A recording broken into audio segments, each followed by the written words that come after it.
You meet somebody wealthy, their family at one point was not wealthy. And then the one shows up. The one. One person changes the family tree forever. In my family, I'm the one. And it wasn't because I wanted it or I hoped for it. I fought for it. I want to win. I want to fight for my family. I want my mom and dad proud of me. I want my kids proud of me. I want me proud of me. I want to look in the mirror and be happy with the man I look back at. That he gave it everything, that he went for it. But here's the truth. Most people's dreams can be bought. With enough failure, with enough rejection, they will sell their dreams. They can't still fight. They can get a little bit, but when it gets a little too hot, they go, boom, sold, buy the dreams. You can have it. It's not worth it to me. And their will to win is buyable. You can buy it. But if you decide my will cannot be bought, I don't care how long it takes, you can't buy this dude out. I'll keep fighting for my family. I'm the one. I'm going to change my family tree forever. That's the decision. Decide now. You're going to keep negotiating the price, or can you not be bought? All I need you to do is speak up and say, I expect to win. Declare that it's over. That yesterday was the last day that you were a loser. Like yesterday was the last day you expected to come up short. When you set out for a goal, expect it to happen. Expect to be successful. Expect it to be positive. If you can expect it, if you can wake up feeling like a winner, if you can wake up talking like a winner, if you can expect that everything you do will come out winning, I guarantee you, you never ever have to come up short again. It might be year 2, 3, 4 before you get your big win, but you could decide now, I'm going to walk, talk, and be a different person. You decide that. You're the lead character in the story of your life. Everything has to do with you intending to win. Too many of you are playing with your business. If you make that shift, I'm going to win. We're going to play to win now. We're not playing to play. We're not playing to see how we do. We're not playing for fun. Once you start getting some winning, you start changing. You talk different. You walk different. All of a sudden, this isn't the same damn human being. You can change you. You'd be surprised what a little winning would do. You'd be surprised how good you'd be if you just decide to win. Be number one in your office, number one in your region. And when you start stacking them up, your life can change. It was very hard. Here's what I want to say to you. For those of you that have experienced some hardships, don't give up on your dreams. It's very important as you hold on to that dream. There are moments when you're going to doubt yourself. There are rough times that are going to come, but they have not come to stay. They have come to pass. It's very important for you to know that. Don't say I'm having a bad day. Say I'm having a character building day. I was born in Liberty City on a floor on 62nd Street. A twin brother and me. When we were 6 weeks of age, we were adopted. When I was in 5th grade, I was identified as EMR, labeled educable mentally retarded, and put back from the 5th grade into the 4th grade, and stayed in that category until I got out of high school. I have no college training. But here's what happened. I had an intervention in my life. A man who saw something in me at a time that I did not see something in myself. I never forget being in his class one day waiting on a friend of mine who was there to rehearse for a play. He did not show up, and he asked me to go up to the board and write something on the board. And I said, I can't do that, sir. He said, why not? I said, I'm in a special education class. He said, what do you mean? I said, go up to the board and write what I'm about to tell you. I said, I can't do that, sir. Why not? I'm educable mentally retarded. And he came from behind his desk. He said, don't ever say that again. Someone's opinion of you does not have to become your reality. And that changed my life. It was Oliver Wendell Holmes who said that once a person's mind is expanded with an idea or a concept, it can never be satisfied going back to where it was. So some of you are going to experience a breakthrough. Some of you are going to go back and look at your dreams and brush them off. Some of you are going to begin to look at yourself and say, hey, look here, I know I have not done all that I can do. Whatever goal that you have in mind, I want that to be a goal that will challenge you, something that will make you stretch. It was Osborne who said, unless you attempt to do something beyond that which you've already mastered, you will never grow.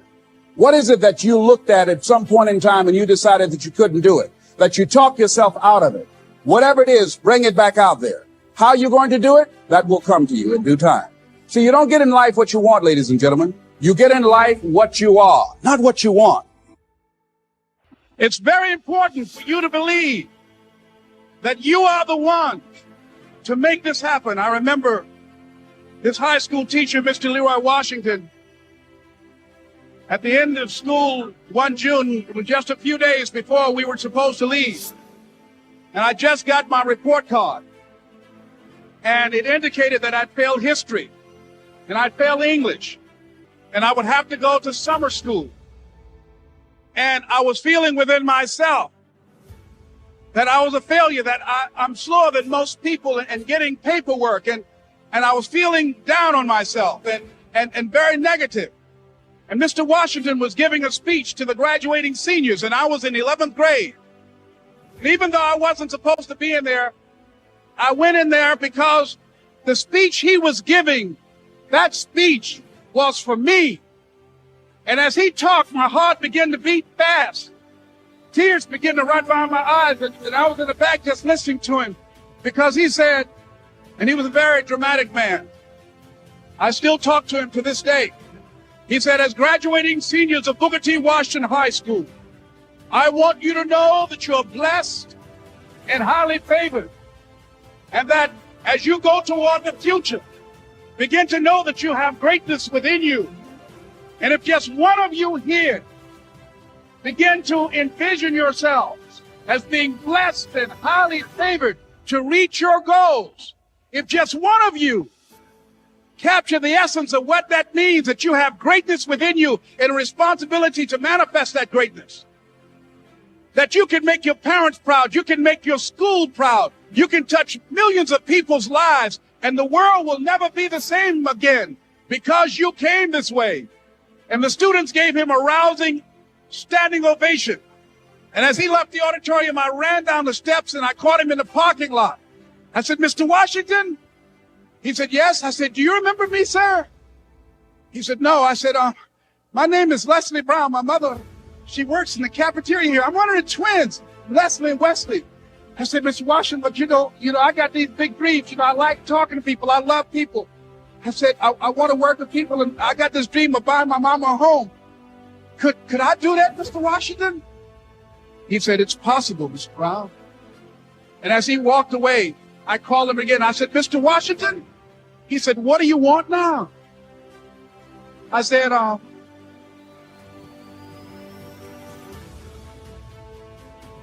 the one, sir. I said, I'm the one. You remember me, sir. I'm Miss Mamie Brown's boy. I'm the one. I'm the one. And you must feel that. That's why you're here. Because you are the one. And I remember when PBS first played one of my specials called You Deserve, one Sunday afternoon in Miami, Florida. I had some friends call him to tell him to tune in. And he watched the program. He called me in Detroit, and I answered the phone. I said, hello. He said, may I speak to Les Brown, please? I said, who's calling? He said, you know who this is. I said, oh, Mr. Washington, it's you. He said, you were the one, weren't you? I said, yes, sir. He said, and you were so crazy. I said, I know, but I'm rich now.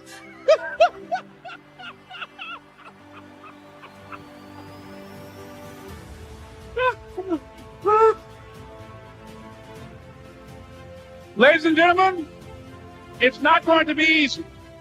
It was hard laying on the floor of the Penobscot building, looking out of the window, daydreaming, saying, Les, can you do this? Can you make this happen? I used to listen to tapes day in and day out about See You at the Top, my great friend Zig, and Dennis Waitley, and different other motivational speakers, and Dr. Norman Vincent Peale, and Dexter saying, don't let nobody steal your dream. I used to ask myself, can I do this? And something said within me, you're the one. You're the one. And let me tell you something, ladies and gentlemen. While you're here, and before you go back home to your respective cities and communities, write down at least 5 reasons on why you deserve your dream, on why you won't give up, What's going to make you unstoppable? Why you must be unreasonable? Because logical, practical thinking says you can't do it today. But if you want to produce unreasonable results in your life, like living your dream and taking charge of your destiny, you've got to be an unreasonable person. You've got to be an uncommon person.